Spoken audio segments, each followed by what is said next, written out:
здорового человека от кишечника больного человека. Посмотрите, пожалуйста, сейчас на экран. Сейчас мы увидим кишечник здорового человека. Здорового человека.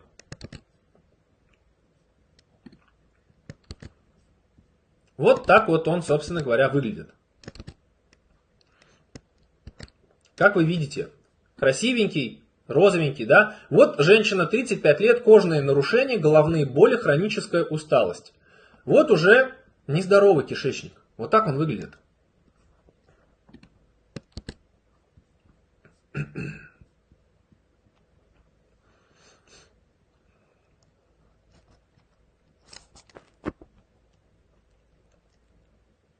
Можем мы этим управлять? Ну, конечно, можем.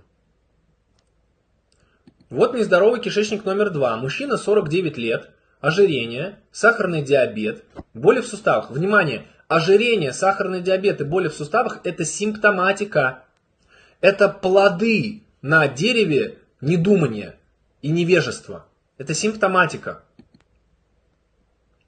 И по факту мы видим у него грязный кишечник и, конечно, гельминты.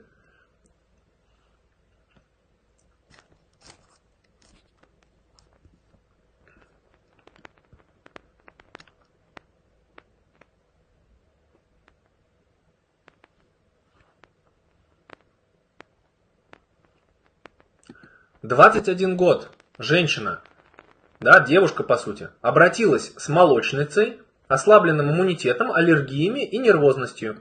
В итоге мы видим что? Мы видим причину кандида или кандида, гриб. Гриб, который живет в кишечнике, расселяется, и не только в кишечнике грибы могут жить. Дальше, мужчина 58 лет, симптоматика, аритмия, атеросклероз, гипертония. Рано или поздно атеросклероз приводит к тромбам, к инсультам и к инфарктам. Вот, ну, собственно, аритмия тоже приводит, естественно, к проблемам с сердцем. И что мы уже видим у него в кишечнике как факт? Мы видим полипы, мы видим опухолевидное образование. Дальше, женщина, рак груди, тяжелая форма, плюс тяжелые хронические запоры, 45 лет. Можно вот уже с таким кишечником нормально жить?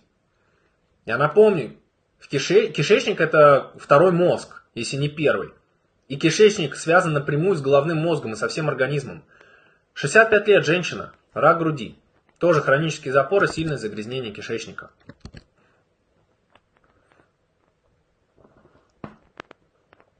Делайте выводы, друзья. Делайте выводы из всего, что я вам сегодня показываю.